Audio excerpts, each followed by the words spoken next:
कोटी रुपये एवढा आम्ही कर देतो.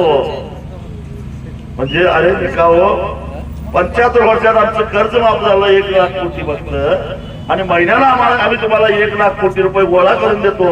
जरा तरी लाज वाटली पाहिजे काय नको?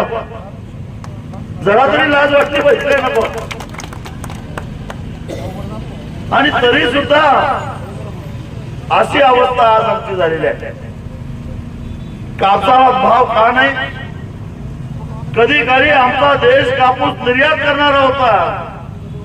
गेल्या वर्षापासून कापूस आयात व्हायला लागलेला आहे, आणि म्हणून 10-11 हजारच्या वर गेलेला कापसाचा भाव आज 7,000 पर्यंत खाली आलेला आहे. 7,000 रुपये कापसाचा भाव कमी आला म्हणजे क्विंटलला जवळपास 4,000 रुपयांना भाव कमी झाला. म्हणून बाजारातलं कापड